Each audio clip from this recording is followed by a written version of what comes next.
हरियाणा के मुख्यमंत्री मनोहर लाल इस वक्त प्रेस कॉन्फ्रेंस करें, सीधे आपको उनकी पीसी में ले चलते हैं।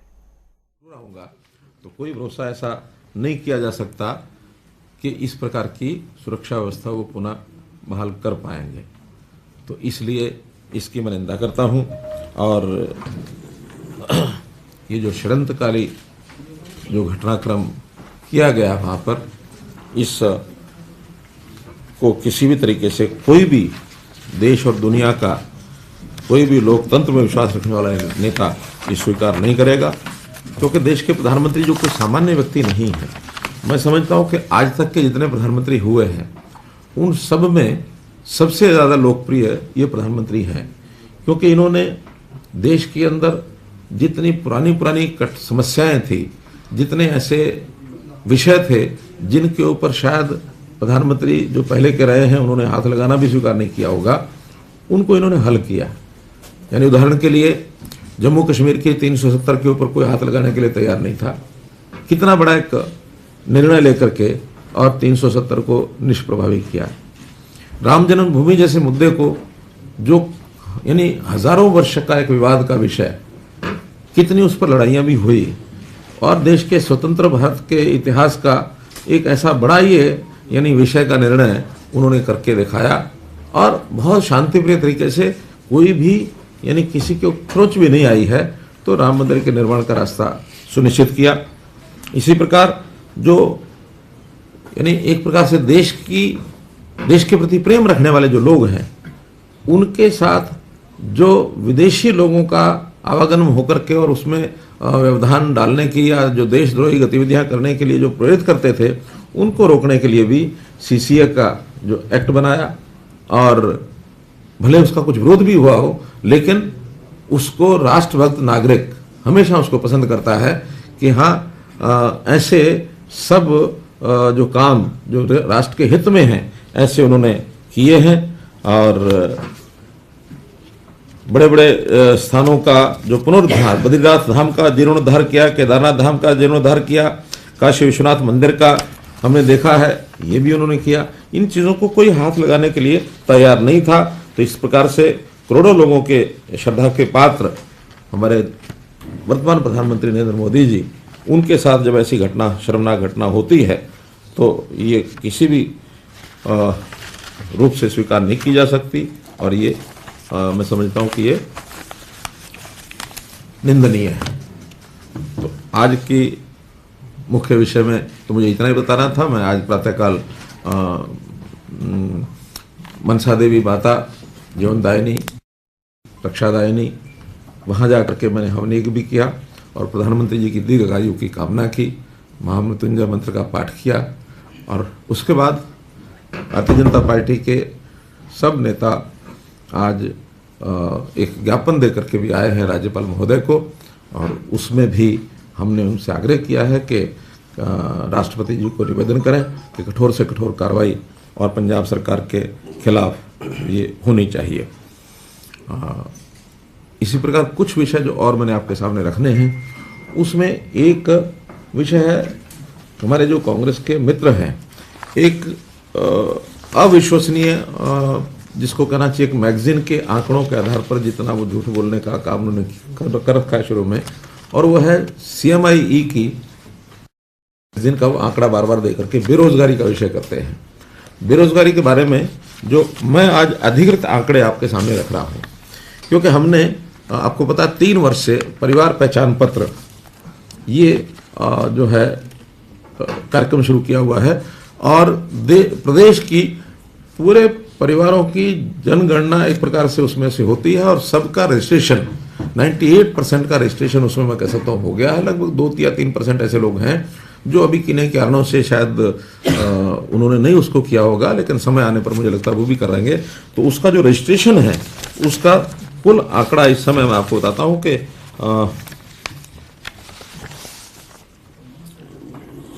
65,78,311 परिवार हैं और 2,57,99,000 अर्थात 2,58,00,000 की जनसंख्या उसमें अंकित है। और जो बेरोजगारी की बात अगर मैं करता हूं तो इसमें 18 साल से 58 साल तक की जो आयु के लोग हैं वो इसमें 1,72,96,000 है, अर्थात 1,73,00,000 मोटा मोटा माने कि ये 18 से 58 वर्ष आयु के कुल जनसंख्या है। अगर उसमें हम अनएम्प्लॉयड लोगों की संख्या गिनते हैं तो 10,59,530 है। और ये वो है जिन्होंने अपने आप कहा है कि मैं बेरोजगार हूं, मुझे रोजगार चाहिए। सेल्फ डिक्लेरेशन से बड़ा तो आंकड़ा नहीं हो सकता कोई। बाकी तो सबने सेल्फ डिक्लेयर किया है और सबके सबका आंकड़ा हमारे पास है कि जो 2,57,00,000 लोग हैं उन सब का जो डाटा है वो मेरे पास है। यानी उसके अंदर एडवोकेट्स हैं, एग्रीकल्चर लेबर है, सेंट्रल गवर्नमेंट एम्प्लॉई हैं, सेंट्रल PSU एम्प्लॉई हैं, चिल्ड्रन हैं। यानी इसमें अगर बच्चों का आंकड़ा तो 18 लाख तो बच्चे हैं और कंस्ट्रक्शन वर्कर हैं, डॉक्टर्स हैं, employees of other state governments हैं, फार्मर्स हैं। 12,56,000 का आंकड़ा फार्मर्स का है। हाउसवाइफ्स हैं, इंडस्ट्रियल लेबर है, इन्फेंट हैं, लैंड ओनर है, लैंड ओनर फार्मर है, अदर लेबर है, पेंशनर्स हैं, प्राइवेट कंट्रैक्चुअल वर्कर्स हैं, प्राइवेट सेक्टर एम्प्लॉइज हैं, senior citizen old age pensioners हैं, shopkeepers, traders, businessman, state government PSUs, state government contractual employees, students, unorganised workers और unemployed. तो unemployed जो है 11,04,000। ये अगर टोटल हम आंकड़ा गिनते हैं यानी जिसके अंदर कुछ ऐसे हैं जो 58 से ऊपर के भी हैं, वो भी अपने आप को अनएम्प्लॉयड कुछ लोगों ने कहा है। लेकिन मैं मान के चलता हूं कि 58 वर्ष से ऊपर के एम्प्लॉयमेंट का यानी अनएम्प्लॉयड का एम्प्लॉयमेंट देने का काम सरकार की प्रयत्नों से तो नहीं हो सकता, अपने आप कोई करेगा। लेकिन 18 से 58 का जो मैंने आंकड़ा बताया है वो है, क्योंकि उसमें कॉलम था ना कि क्या काम करते हैं, इसलिए उनको भरना पड़ा कि हम कोई काम नहीं करते हैं, इसलिए वो लेकिन बहुत थोड़े हैं, 1,000-1,500 हैं, ज़्यादा नहीं है। तो इनका अगर मैं केवल 18 से 58 का आंकड़ा अगर बताता हूं कि 1,72,96,000 में से 10,59,530 लोग ये अनएम्प्लॉयड अपने आप को कह रहे हैं, जो 6.1% बनता है। और अब अगर मैं टोटल आबादी का भी ले लूं 0 से और 100 ईयर्स तक का भी, तो उसमें 4% बनता है, 4 पॉइंट समथिंग ये परसेंट बनता है। तो टोटल का लेने का कोई कारण नहीं है, केवल जो एम्प्लॉयबल जो संख्या है उसमें से जो अनएम्प्लॉयड जो हैं और जो अपने आप को अनएम्प्लॉयड कहते हैं वो संख्या 6.1% है। तो ये तो हमारे पास एक एक परिवार का आंकड़ा है। और अगर वो कोई 1,500 का सैंपल लेकर के इधर के उधर के ला करके या फिर उसमें भी तरह तरह के अपने फैक्टर लगा करके और 34% कैसे वो करते हैं, जिस प्रदेश का 34% अनएम्प्लॉयड यूथ हो जाएगा उस दिन क्या बनेगा आपको पता है, मैं कुछ कमिट नहीं कर सकता। तो ये एक ऑथोरिटेटिवली मैंने आपके सामने ये विषय रखा है। और जो लेबर के भी जो आंकड़े हैं, लेबर फेडरेशन एक है, उन्होंने भी भारत में बेरोजगारी की दर जो बताई है वो 9.4% बताई है और CMI ने उसको भी 7.4 बताया है। और हरियाणा में जो है 29.3, ये पिछले एक बार तो 34 बता गए, वो एक बार अभी 29 दिखा रहे हैं। यानी उनके जो आंकड़े हैं देश भर के हिसाब से कुछ है, हरियाणा के हिसाब से कुछ है। तो ऐसे आंकड़ों में केवल मैनिपुलेशन करके और राजनीतिक उसमें से हेतु निकालने का ये जो प्रचलन है, मैं इसको भी अच्छा नहीं मानता। राजनीति में इस प्रकार से नहीं होना चाहिए। तथ्य है, तथ्यों को तथ्यों के आधार पर रखेंगे तो तभी उसका कोई एक विषय ठीक से बनेगा। 6.1 4% तो टोटल आबादी के हिसाब से अगर करते हैं, लेकिन उसको गिनना नहीं चाहिए क्योंकि वो तो बच्चे हैं, 18 साल से छोटे हैं, विद्यार्थी हैं या फिर 58 साल से ऊपर के हैं। उनमें अगर कोई संख्या जुड़ेगी तो उसका कोई अर्थ नहीं है। उनके खिलाफ कोई कार्रवाई नहीं करेंगे अगर आप सरकार की छवि खराब होती है, CMI बार-बार ऐसे आप देखिए, अभी तो हम पॉलिटिकल जवाब दे रहे हैं और CMI को भी मैं जरूर कोई इसका विषय हम AG साहब से बात करेंगे कि इसके साहब ने भी चिट्ठी लिखी थी जब वो थे एक बार इस पे, उनको CMI को लिखा कि आपने तथ्य दुरुस्त करो, पिछले साल लिखी थी। नहीं, अब इस बार मैं AG साहब से बात करूंगा कि उनके खिलाफ कोई कार्रवाई भी करनी होगी तब भी करेंगे।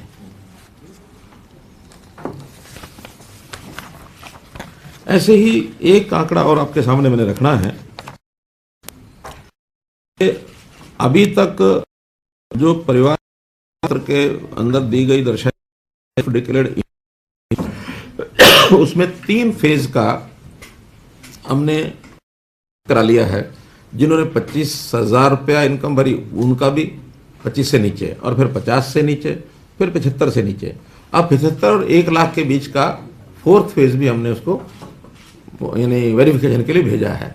लेकिन अभी जो दिसंबर 1 तक इनमें से जिनकी 1 लाख रुपए से कम थी, उसके बाद और भी निकले हैं, समय तक जो आंकड़ा हमारे पास था 1,48,000 परिवारों का था।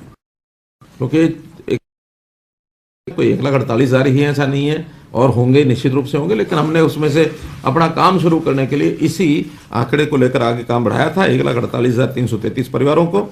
और उसमें से 91,900 उन अंत्योदय मेलों में उपस्थित हुए आए, बाकी लोग नहीं आए, सबको बुलाया था हमने। और उसमें से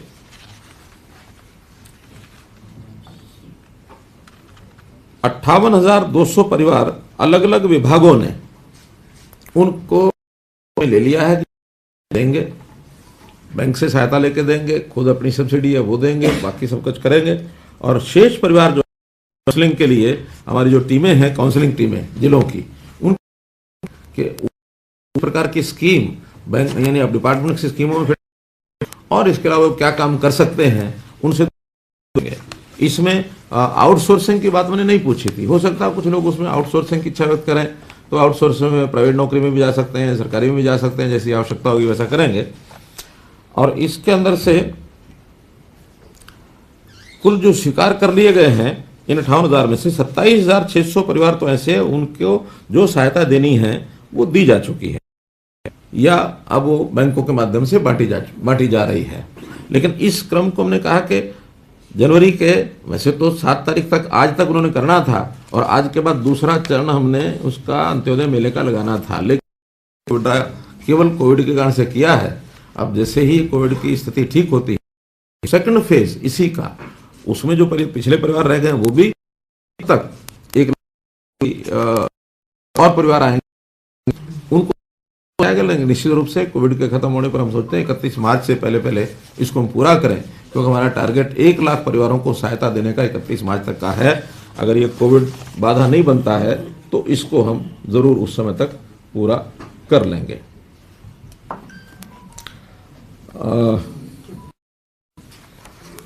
अब है विषय ओमिक्रॉन और तीसरी लहर। बहुत चिंता है, क्योंकि हमारे जितने भी कार्यक्रम हैं वो इससे प्रभावित हो रहे हैं। मेरे अपने टूर प्रोग्राम मैंने बनाए थे विधानसभाओं के, वो भी एक बार विड्रा किए हैं। अब छोटी छोटी बैठकों में ही हम अपने कार्यकर्ताओं को बुलाकर, पार्टी के लोगों को बुलाकर छोटे कार्यक्रम 100 संख्या, 50 संख्या, 200 संख्या, इससे नीचे के सब कर रहे हैं, क्योंकि इतनी छूट हमने बाकी भी समाज के लोगों को दी है, तो उतना ही उसी प्रकार से हम पार्टी के कार्यक्रम कर रहे हैं। तो अभी जो तीसरी लहर, इस लहर में हम देख रहे हैं कि लगभग यानी कल ही 2,500 केसेस में आए हैं जो ठीक हो गए और नए आ गए। ऐसे नेट रिजल्ट एक्टिव केसेस अभी 8,000 हैं, और 8,000 केसेस में ओमिक्रॉन के जो कुल केसेस आए हैं वो 114 आए हैं, जिसमें से 83 ये ठीक हो चुके हैं और 31 अभी उनमें से एक्टिव हैं। तो इस प्रकार से आंकड़ा है। अभी ये फैलने की जो गति है बहुत ज़्यादा गति है। मुझे लगता है कि जितना पिछले दिन आता है अगले दिन उसका 150% ही आ जाता है, 1.5 गुना हो जाता है।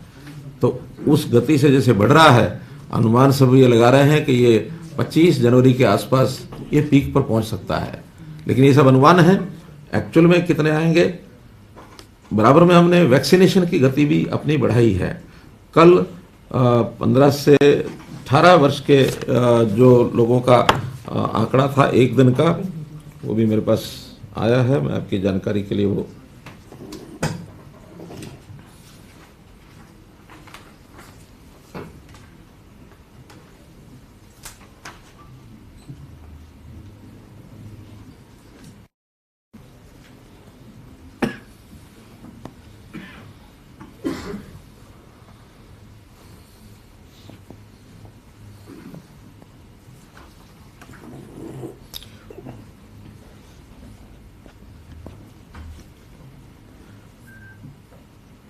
फर्स्ट डोज ये तो कुल आंकड़ा है, लेकिन कुल मिला के 1.25 लाख के 1.5 लाख के आसपास 15 से 18 था, और 2.5 या 287 के आसपास ऐसा फर्स्ट डोज सेकंड डोज थी।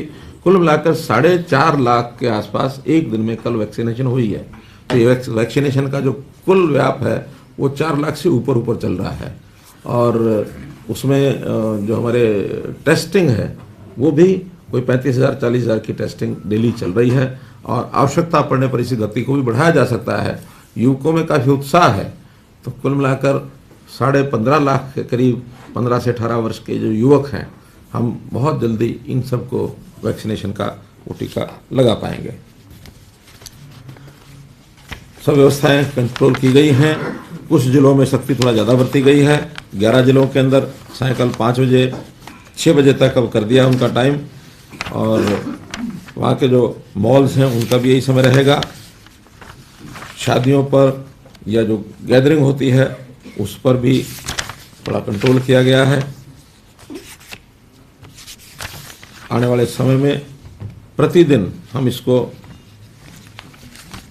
जो हैं और उसमें से ही इस कार्यक्रम को आगे बढ़ाते हैं। एक विषय है शिक्षा क्षेत्र का 134A का, तो हमारे शिक्षा मंत्री जी 134A का कुल 40,000 के आसपास ऐसे विद्यार्थी हैं जिन्होंने परीक्षा दी थी, और उनकी अपेक्षा थी कि सब हम प्राइवेट स्कूलों में जाकर के पढ़ें। लेकिन पहली बार चूंकि हमने परिवार पहचान पत्र की इनकम वेरिफिकेशन का भी उसमें लगा दिया है, तो एक विवाद बड़ा खड़ा हुआ कि जिनकी इनकम 2 लाख रुपए से ज़्यादा है वो भी इच्छा कर रहे हैं उसमें एडमिशन प्राप्त करने की, जबकि उनको नहीं दिया जा सकता। तो उसमें जो इनकम का दायरा है उसके अंतर्गत जो आने वाले परिवार हैं उसकी सिलेक्शन करके ही हम क्लियर कर रहे हैं। डिप्टी कमिश्नर्स की 3 लोगों की टीम बना दी है, डीओ, डिप्टी कमिश्नर और एक अधिकारी ग्रेड का है। तो तीनों मिलकर के जिन बच्चों का इनकम वेरिफिकेशन का क्लियर करते हैं कि 2 लाख से नीचे परिवार की इनकम है, केवल उनको एडमिशन मिलता है। अभी तक लगभग 12,000 विद्यार्थियों को और विभिन्न स्कूलों में ये मिल चुका है। लेकिन कुछ विद्यालय ऐसे हैं जो इस बात का विरोध इस नाते से करते हैं कि उनकी फीस जो है वो कम है। तो इस फीस को भी ध्यान रखते हुए हमने आज ही विचार किया है कि हम उसकी थोड़ी फीस क्यों ना बढ़ा दे दें। अभी तक जो फीस है ग्रामीण क्षेत्र में वो 300 रुपये और 500 रुपया है, 5वीं तक की या चौथी तक की, 5वीं तक की 300 रुपये है और 6ठी 7वीं 8वीं 500 रुपया है। शहरों लैब्स तो एकदम फर्स्ट इंस्टेंस पर दिखता ही है, प्राइमा फेसी दिखता ही है। आखिर जब मौसम खराब है और हेलीकॉप्टर वहां नहीं जा पा रहा है, और उसके बाद अल्टरनेटिव रूट चाहे साफ मौसम भी होता है तब भी इस प्रकार की जो रूट की अल्टरनेटिव व्यवस्था एक रखी ही जाती है, हर जगह रखी जाती है। और वो पुलिस है, फिर बाकी जो फोर्सेज हैं, उन सबको बताया जाता है, वो क्लियरेंस देते हैं। क्लियरेंस देने के बाद ही प्राइम मिनिस्टर की मूवमेंट शुरू होती है। अब उन्होंने क्लियरेंस भी दे दी है, रास्ते भी बंद हैं, आगे जो भी कुछ प्रोटेस्टर्स हैं वो गाड़ियां अड़ाकर खड़े हो जाते हैं। तो ये कहीं शासन की, प्रशासन की जानकारी के बिना होगा ऐसा लगता नहीं है। पंजाब के मुख्यमंत्री ने ये कहा है कि जो बीएसएफ ने 50 किलोमीटर तक की सुरक्षा कर रखी है, आईबी की टीम केंद्र सरकार के पास है, और तो इस हिसाब से प्रधानमंत्री को कोई वहां खतरा नहीं था। सर इसी में जोड़ना चाहूंगा सर, प्रधानमंत्री कई बार हरियाणा भी आए, आईबी और एसपीजी जिस तरीके से सीएम चन्नी कह रहे हैं कि उनके अंडर सारा प्रशासन आ जाता है, किस तरीके का स्टेट का, गवर्नमेंट का या फिर जो पुलिस है उसका रोल रहता है जब प्रधानमंत्री स्टेट के अंदर आते हैं उस वक्त? देखिए, जितनी उनको पूर्व में जितना एग्जामिन करना होता है सब एग्जामिन किया जाता है, लेकिन वहाँ की जो पब्लिक है, पब्लिक में इस प्रकार का कोई विषय आता है तो ये जानकारियाँ वहाँ लोकल प्रशासनों को ही ज़्यादा होती हैं। वो तो रूट की, स्टेज की, जहाँ जाना होता है, एयरपोर्ट की, लैंड करने वाले हेलीपैड की, उनकी व्यवस्थाएं वो देखते हैं। लेकिन जनता में जो कुछ होता है या कोई ग्रुप इस प्रकार का होता है, और उसके अंदर भी अब जो कहा जा रहा है वो तो ये भी कहा जा रहा है कि पुलिस की ओर से भी उकसाया गया है उनके प्रोटेस्टर्स को, उनकी देख रेख अगर वो आते हैं वहाँ तो ये इसमें कहीं ना कहीं वो आती है। सीएम साहब ये भी कह रहे हैं कि पंजाब के मुख्यमंत्री यहाँ तक कह रहे हैं कि प्रधानमंत्री के ऊपर ही वो आरोप लगा रहे हैं कि वो राजनीति कर रहे हैं। मैं कहता हूँ आरोप लगाना बड़ा आसान है, लेकिन दूध का दूध पानी का पानी हो जाता है। आज जब सबने अपने अपनी इंक्वायरी के हिसाब से जब आएगा तो हरियाणा से पंजाब सरकार की भी तो इंक्वायरी होनी है ना। उन्होंने भी तो अपनी इंक्वायरी बैठाई है, देख लेते हैं। सुप्रीम कोर्ट तो किसी का नहीं है, सुप्रीम कोर्ट आज सुनवाई करेगा, वो देखेंगे। तो इसलिए कुछ बातें इस समय किसी बात को कंक्रीट तरीके से कहना ये उचित नहीं है, लेकिन लॉ एंड ऑर्डर की स्थिति ये स्टेट गवर्नमेंट का काम होता है।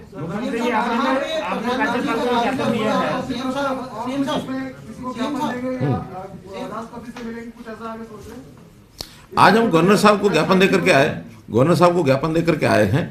कल प्रधानमंत्री जी स्वयं भी राष्ट्रपति को मिले हैं। बाकी जैसा केंद्रीय हमारे पार्टी की यूनिट है जो निर्णय करेगी उस हिसाब से हम करेंगे। सीएम साहब, जहां पे काफिला रुका था वो पाकिस्तान बॉर्डर के काफी नजदीक है और वहां पर जो आतंकवादी गतिविधियां पहले भी रही हैं, 2015 में भी वहां पे इस तरह का कुछ हुआ था। तो दूसरा, सीएम चन्नी यदि इस तरह की स्टेटमेंट देते हैं कि मैं प्रदर्शनकारियों पे गोली नहीं चला सकता था, लाठी नहीं चला सकता था, इस स्टेटमेंट को कितना गंभीर आप मानते हैं? क्या गंभीरता से दी हुई स्टेटमेंट थी या फिर पूरे मामले को गंभीरता से नहीं लिया पंजाब सरकार? देखिए, प्राइम मिनिस्टर की सिक्योरिटी एक अलग विषय है। अगर वो अपनी उनकी सिक्योरिटी होती, उनके किसी मंत्री की होती, किसी एमएलए की होती, वहां के किसी विपक्ष के नेता की होती, किसी सामान्य आदमी की होती, मैं समझ सकता हूं कि उस कॉस्ट पर वो एक उस सीमा से आगे नहीं जा सकते थे।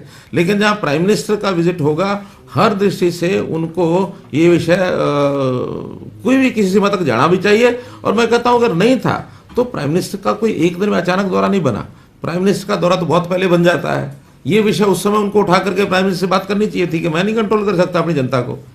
तो जनता को कंट्रोल करना, लॉ एंड ऑर्डर की स्थिति यानी उसको बना के रखना, ये उन्हीं का काम है। इसलिए प्राइम मिनिस्टर की सिक्योरिटी अलग विषय है, सामान्य किसी व्यक्ति की सिक्योरिटी का अलग विषय होता है। वो 130 करोड़ जनता के यानी लीडर हैं, उनका नेतृत्व कर रहे हैं। वो खाली एक नरेंद्र मोदी व्यक्ति नहीं है, वो देश के प्रधानमंत्री हैं। आज अगर विपक्ष का कोई नेता पहुंच जाए तो वो कह सकते हैं कि हाँ भी उनकी सिक्योरिटी में उस प्रकार का हमने इंतजाम भी नहीं किए थे, लेकिन prime minister is prime minister. आपने जो राज्यपाल को ज्ञापन दिया है उसमें लिखे हैं कांग्रेस के गुंडे, राज्यपाल को जो ज्ञापन दिया, तो हम इस बिना पे पहुंच गए हैं या हमारा ये मानना है बीजेपी हरियाणा का, जिसमें क्योंकि आपने भी राज्यपाल से मिले कि ये कांग्रेस के गुंडे थे जिन्होंने, मेरा कहना है कि जिन्होंने इस प्रकार की घटनाक्रम किया है वो कांग्रेस के हैं नहीं है, सारा रिपोर्ट में सामने आ जाएगा। लेकिन उकसाने वाले, आखिर उनके कारकों का विरोध आज तक क्यों नहीं हुआ? सीएम पंजाब जगह जगह घूम रहे हैं, आ रहे हैं, जा रहे हैं। अगर ये प्रोटेस्टर हर किसी का विरोध करना तो उनका क्यों नहीं हुआ आज तक? केवल बीजेपी के नेताओं का या देश के प्रधानमंत्री का होता है तो इसके पीछे की मंशाएं तो साफ है। पंजाब पुलिस सर, के कुछ पंजाब के अधिकारियों के मुख्यमंत्री कह रहे हैं कि कोई लापरवाही मेमो नहीं हुई है, कोई चूक नहीं हुई है पंजाब पुलिस की तरफ से। क्या उनकी तरफ से जो कमेटी का गठन किया गया है उस पे यकीन है कि निष्पक्ष जांच हो पाएगी? क्योंकि वो तो केवल उनकी कमेटी नहीं है। पहली बात तो है कि अगर उन्होंने सर्टिफिकेट दे दिया है कि कोई चूक नहीं हुई है तो उनको कमेटी बनाने की जरूरत ही नहीं थी। जब उन्होंने कमेटी बनाई है तो कमेटी एमएचए ने भी बनाई है, सुप्रीम कोर्ट में भी इसे चल रहा है। ये दूध का दूध पानी का पानी 2-3 दिन में होने वाला है। पंजाब पुलिस के ये अधिकारियों के मेमो लीक हुए हैं। उन्होंने सर तीन बार प्रधानमंत्री के दौरे से तीन बार पहले अलर्ट किया था सरकार को कि ये रोड जो है वो क्लियर होने चाहिए। तो आपको लगता नहीं है कि इन सूचनाओं के बावजूद भी कहीं ना कहीं लापरवाही बरती गई है? हालांकि पूरी तरह से नकारा जा रहा है कि अचानक जो है वो दौरा बना। मैं तो कह रहा हूं कि ये सारी बातें 3 दिन के बाद होने वाली है। और इन सब में एक जो जिन्होंने प्रदर्शन किया था, प्रधानमंत्री का काफिला रोका था, कल उन्होंने संयुक्त किसान मोर्चा जो है उसने एक प्रेस नोट जारी किया है, आपको पता होगा कि हमें तो पता ही नहीं था कि यहाँ प्रधानमंत्री आ सकते हैं। हमें एसएसपी ने कहा भी प्रधानमंत्री से गुजरने वाले हैं, हमें यकीन नहीं था कि प्रधानमंत्री रोड से क्यों गुजरेंगे। अगर हमें पता था कि प्रधानमंत्री यहाँ से गुजरेंगे तो हम रास्ता हटा लेते। तो उनका ये बयान को आप किस तरीके से देखते हैं? मेरा कहना कि अगर इस प्रकार से वो बयान देते हैं कि हमें पता होता तो इसका मतलब प्रशासन ने कुछ नहीं किया। वहां प्रशासन को उन लोगों को बताने का काम तो प्रशासन का था। पंजाब प्रशासन ऐसे किसान नेताओं को बाकियों को सब बता सकते थे और वो कहते हैं कि हाँ पता नहीं है और फिर भी वो आए हैं। तो ये भी हो सकता है कि उनको बता दिया हो इसलिए वो आए हैं। अगर उनको पता नहीं होता तो आते ही नहीं। वो तो कह रहे हैं कि एसएसपी ने कहा कि हम प्रधानमंत्री यहाँ से गुजरने वाले हैं, हट जाओ। सीएम चन्नी रूट जो है वो बता रहे थे पूरा प्रधानमंत्री का कि केवल बाय एयर रूट था हुसैनीवाला से भटिंडा जाने आने का। लेकिन कभी भी किसी भी ऐसे नेता के अल्टरनेटिव रूट सब जगह बनते हैं। यानी जहां उतरेंगे वहां से मौसम खराब होने का तो सबको पता ही है, पहले से ही पता है। आखिर 2 दिन से ही पता है ये कि वहां मौसम खराब हो सकता है। तो मौसम खराब होने के बाद तो उनको एंटिसिपेट सब करते हैं और ये प्रशासन का काम है कि अगर एंटिसिपेट किया है कि मौसम खराब है, हेलीकॉप्टर नहीं उड़ेगा तो कहाँ से जाएंगे? मशीन तो मशीन है। अब तो मौसम खराब है, मानो मौसम खराब ना भी हो तो भी हेलीकॉप्टर के अलावा बाय रोड जाने का रास्ता एक अल्टरनेटिव रखता ही प्रशासन है, सब जगह रखते हैं। अगर ये जो पंजाब के मुख्यमंत्री की जो इस पूरे मामले में भूमिका है, उस मामले में कांग्रेस के जो शीर्ष नेतृत्व है, यानी कांग्रेस का हाईकमान है, राहुल गांधी, सोनिया गांधी, उनकी तरफ से कोई इस तरह की क्लियर स्टेटमेंट नहीं आना, क्या मानते हैं? क्या वो स्टेटमेंट देने के मैं समझता हूँ वो लायक ही नहीं है, क्योंकि अगर वो इसका समर्थन करते हैं पंजाब का तो मरते हैं, और अगर इनका विरोध करते हैं और मोदी जी के साथ खड़े होते हैं तो मरते हैं। वो तो बीच में फंसे हुए हैं। लेकिन फिर भी कई कांग्रेस के नेताओं ने कहा है कि भी हाँ ये चूक है और ये भयंकर चूक है, तो ये सरकार के उसके ऊपर ठीक नहीं है। एग्जैक्ट शब्द क्या है मुझे मालूम नहीं, लेकिन कई कांग्रेस के नेताओं ने भी कंडम किया है।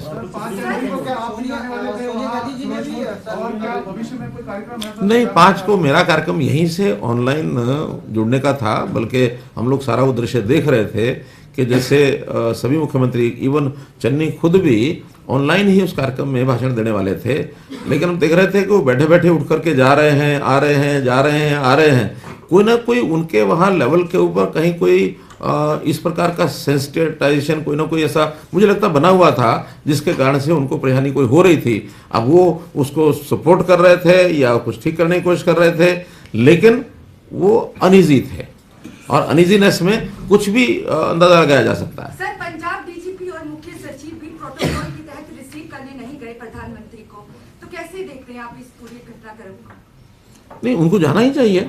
आखिर जो प्रोटोकॉल होता है, प्रोटोकॉल के हिसाब से जाना ही होता है। जहाँ कहीं एक प्रोटोकॉल बना हुआ है कि उसमें, अब उन्होंने कहा कि मुझे कोविड था इसलिए मैं नहीं गया। अब ये तो कोविड था कि नहीं था, ये तो प्रमाण की बात होगी, प्रमाण मिल जाएगा, लेकिन विषय उतना बड़ा वो नहीं है। विषय तो इतना है कि अगर वो नहीं भी गए हैं प्रोटोकॉल में, उनको मान लो पॉलिटिकली उसका विरोध भी उन बातों का करना है, वो कोई इतना बड़ा एक्सक्यूज नहीं है। विषय तो है कि वहाँ पर पहुँचने में वो तो देश के प्रधानमंत्री को देश में कहीं भी जाने के लिए स्टेट गवर्नमेंट को रास्ता साफ करना ही चाहिए। खैर, कुल मिलाकर के सारे विषय जो आपके सामने आए हैं, मैं फिर से वही बात दोहराता हूँ कि तथ्य सामने आएंगे, सुप्रीम कोर्ट की रिपोर्ट भी आएगी, MHA ने भी कमेटी बनाई है वो भी आएगी, पंजाब सरकार ने बनाई है वो भी आएगी, और बहुत से ऐसे जो रिटायर्ड IAS IPS हैं वो भी इसके अंदर लगे हैं, एक्टिव हुए हैं। उन्होंने तो बड़ा पत्र लिखा है प्रधानमंत्री जी को भी, हाँ, राष्ट्रपति जी को, कि ये जो कुछ घटनाक्रम हुआ है इससे हम शर्मिंदा है, नहीं होना चाहिए था, और उसमें कोई ना कुछ चीज़ें स्पष्ट होकर आएंगी। अभी तो कंडम हमने किया है, कंडम कर इसलिए कर रहे हैं कि ये स्टेट गवर्नमेंट का एकदम फॉल्ट है। आगे और कोई विषय एक विषय इसी से जुड़ा था, क्योंकि सुरजेवाला ने उसी दिन ट्वीट किया था कि प्रधानमंत्री की, क्योंकि रैली में लोग नहीं गए इसलिए प्रधानमंत्री वहां से लौट आए। मैं कहता हूँ टिप्पणी को आप किस तरीके से देखते हैं? नाच न जाने आंगन टेढ़ा, इस प्रकार की बातें सब करेंगे। बीते दिनों जो डाडम में हादसा हुआ उसे लेकर एक FIR भी जो वहाँ दर्ज हुई थी, और उसके बाद जो कंपनसेशन था वो कहीं ना कहीं रिपीट में हो गया। कंपनसेशन जो ठेकेदार और वो थे उनकी तरफ से कॉम्प्रोमाइज, जो लोग जिनकी मौत हुई उन्हें दे दिया गया। सरकार अपनी तरफ से इस पूरे मामले में क्या करेगी, क्योंकि कई सारी वहाँ पे जो रिपोर्ट्स आई उसमें आए कि जो सेफ्टी मेजर्स वहाँ होने चाहिए थे वो नहीं पाए गए, जो अथॉरिटीज ने वहाँ देखा है। देखिए, उसके लिए कमेटी बना दी गई है, डिपार्टमेंट ने भी बनाई है, और जो सेंट्रल माइंस का जो हमारे इसमें एनवायरमेंटल जो कुछ देखते हैं, जो एनवायरमेंटल क्लियरेंसेस देते हैं, उनको भी कुछ गाइडेंस देते हैं कि माइनिंग किस प्रकार से होनी चाहिए। उन्होंने अपनी कमेटी बनाई है। जो दोषी होगा उसको बख्शा नहीं जाएगा, चाहे उसमें कोई कंट्रैक्टर है, चाहे उसमें जो ऑक्शनर है, जिसने ऑक्शन पर लिया हुआ ठेकेदार वो है, या कोई काम करने वाले जो और लोग हैं, जो भी उसके अंदर चीज़ें सामने आ रही हैं, क्योंकि उसकी जो जिस प्रकार से कटाई होनी चाहिए पहाड़ की, उसमें कहीं ना कहीं लैप्स पाया गया है, और जो लैप्स पाया गया है तो जिन्होंने उसको समय समय पर देखना था, चेक करना था, उनको भी उसके अंदर जिम्मेदार ठहराया जाएगा। तो इसकी जो जिम्मेदारी है FIR हो चुकी है। अब जैसे ही उसका कोई पता लगता है उनको सख्त सजा दी जाएगी। कह रहे हैं कि पंजाब को हो गया विषय। कोशिश है। मैं क्या कह रहा हूँ, इसको पॉलिटिकल बातों को, पॉलिटिकल बातों को आप इधर से उधर कहीं ले जाए, मैंने सारी बातों का जवाब दे दिया। हमें वो एक्शन लेते हैं कि नहीं लेते हैं, ये उनका काम है। आज जनता के सामने सच आना चाहिए, हमारा इतना ही काम है। सर, एक सवाल है, आपकी जल प्रबंधन की जो महत्वाकांक्षी योजना है, बीजेपी सरकार ने कई बार कोशिश करी और आधबद्री में सिस्टम बनाने के लिए किया। अभी ये जानकारी मिल रही है कि शायद आपका कोई MOU होने जा रहा है हिमाचल सरकार के साथ। वो क्या है पूरी जानकारी, कब होने जा रहा है और उसका बेसिक लाभ होगा कैसे, क्या? देखिए, आदि बद्री वहाँ जो सरस्वती का उद्गम स्थान है, वहाँ कई प्राकृतिक ऐसी छोटी छोटी नदियां हैं वो हिमाचल से निकल करके आगे हरियाणा की जमीन पर आती हैं, और उन सब के पानी का इकट्ठा करके और वहाँ एक डैम बनाया जाए और उस डैम के माध्यम से एक रेगुलेट किया जाए सरस्वती नदी के पानी को। अब पानी की मात्रा कितनी होगी उस पर निर्भर करता है, लेकिन एक MOU हमारा हिमाचल सरकार से होने वाला है और टेंटेटिव डेट उसकी 21 जनवरी है, और उस दिन टेंटेटिव है, फाइनल एक आध दिन में हो जाएगा। तो 21 तारीख को MOU हम करेंगे और MOU होने के बाद फिर उस पर विधिवत लगभग 850 करोड़ रुपए की लागत से, और वहाँ वो सारे डैम का प्रपोजल है बनाया जाने का, सेंट्रल गवर्नमेंट उसमें सहायता करेगी और उसका डैम पानी एक प्रकार से तीर्थ, पवित्र तीर्थ के नाते से जो सरस्वती नदी और आगे जो तीर्थ पेहवा और उससे आगे जो बढ़ने वाले उनको तो लाभ होगा ही होगा, और सिंचाई के लिए भी बीच बीच में जहाँ उसकी आवश्यकता होगी उस पानी का उपयोग करें। प्रदेश के अंदर आगामी 14 जनवरी को जो है डॉक्टर्स जो है वो हड़ताल पे जाने वाले, उन्होंने साफ तौर पर कहा कि उनकी जो मांगे थी उनको नहीं मान लिया प्रदेश सरकार। उनका कहना है कि हम इमरजेंसी और पोस्टमार्टम की सेवाएं और OPD को बंद करेंगे। एक तरफ कोरोना जो है बड़ी तेजी से हम पे पैर पसारा, तो किस तरीके से उनसे डील किया जाएगा, क्या कुछ रहेगा? उनके साथ हमारे हेल्थ मिनिस्टर साहब की मीटिंग हो चुकी है और मुझे लगता है उसमें से रास्ता निकालने के लिए कुछ ऑफर उन्होंने दे दी है और निकल आएगा रास्ता, कोई कठिनाई नहीं है। डॉक्टर्स को एक सेवा भावी एक स्वभाव होने के कारण से मुझे पूरा विश्वास है कि इस प्रकार का काम वो नहीं करेंगे, क्योंकि कोविड एक चैलेंज है हमारे लिए, राष्ट्रीय आपत्ति है, एक वो आपदा है। तो इस राष्ट्रीय आपदा में मुझे नहीं लगता कि डॉक्टर्स ये काम करेंगे। फिर भी उनकी जो मांगे हैं, डिमांड्स हैं, उसके ऊपर सहानुभूति विचार करके उसमें रास्ता निकालेंगे। सीएम साहब, ये जो 134 का मामला है, ये हर साल विवाद होता है, इसका स्थायी हल क्यों नहीं निकलता? स्थायी हल निकालने के लिए हम कुछ योजनाएं बना रहे हैं और उसमें शिक्षा क्षेत्र, खास करके 8वीं तक की शिक्षा के जो हमारे स्कूल हैं उनका लेवल अच्छा बने, उनके प्रति आकर्षण बढ़े। तो एक तो इसमें हम सरस्वती संस्कृति मॉडल स्कूल, इनकी योजना हमने बनाई है। 138 संस्कृति मॉडल स्कूल इस बार खुल चुके हैं। अगले साल 500 संस्कृति मॉडल स्कूल ये खुलेंगे। उसमें फीस भी होगी, उसमें अध्यापकों का कैडर भी अलग होगा और उसमें जो विज्ञान की पढ़ाई है, मैथमेटिक्स की पढ़ाई है, इसको इंग्लिश मीडियम में कराया जाएगा ताकि माँ बाप को, पेरेंट्स को लगे कि हाँ हमें कम्पीट करना है आगे चल करके। तो और वो सारे CBSE के साथ एफिलिएटेड होंगे। तो इस प्रकार से एक नया आयाम हम खड़ा कर रहे हैं और मुझे लगता है कि जब वो खड़े हो जाएंगे तो जो गरीब बच्चे हैं, 2 लाख रुपए से आय के कम के बच्चे हैं, और उनका टेस्ट हम कराएंगे। टेस्ट करने के बाद उनको उसमें एडमिशन देंगे तो उनकी जो मांग है प्राइवेट स्कूलों में जाने की वो समाप्त हो जाएगी। धन्यवाद।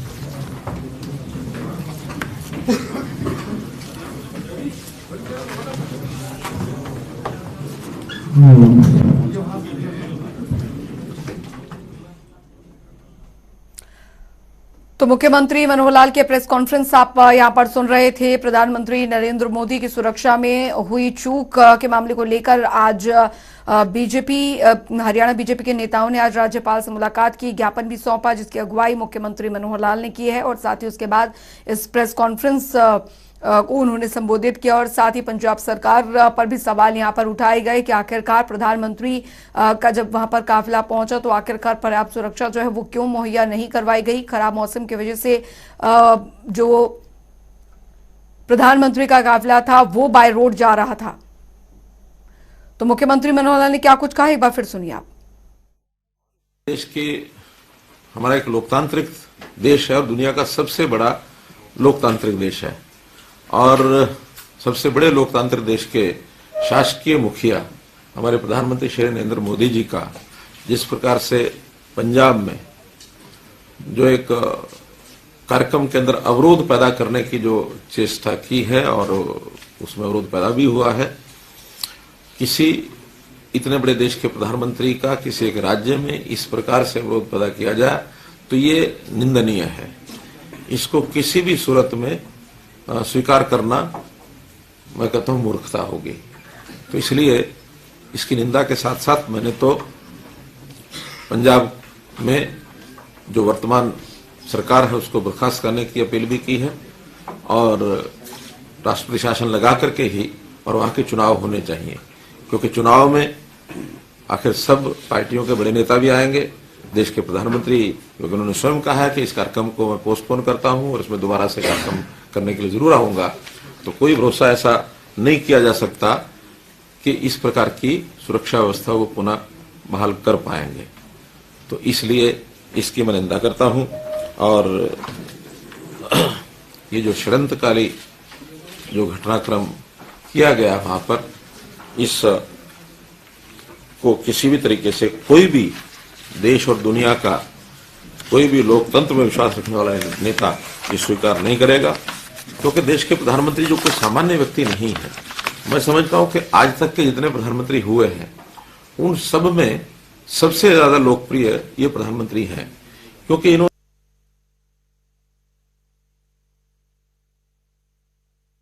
हमारे जो कांग्रेस के मित्र हैं एक अविश्वसनीय जिसको कहना चाहिए एक मैगजीन के आंकड़ों के आधार पर जितना वो झूठ बोलने का काम उन्होंने कर रखा है शुरू में, और वो है CMIE की जो एक मैगजीन का वो आंकड़ा बार बार देकर के बेरोजगारी का विषय करते हैं। बेरोजगारी के बारे में जो मैं आज अधिकृत आंकड़े आपके सामने रख रहा हूं, क्योंकि हमने आपको पता 3 वर्ष से परिवार पहचान पत्र ये जो है कार्यक्रम शुरू किया हुआ है और प्रदेश की पूरे परिवारों की जनगणना एक प्रकार से उसमें से होती है और सबका रजिस्ट्रेशन 98% का रजिस्ट्रेशन उसमें मैं कह सकता हूं हो गया है। लगभग 2 या 3% ऐसे लोग हैं जो अभी किन्हीं कारणों से शायद उन्होंने नहीं उसको किया होगा, लेकिन समय आने पर मुझे लगता है वो भी करेंगे। तो उसका जो रजिस्ट्रेशन है उसका कुल आंकड़ा इस समय मैं आपको बताता हूं कि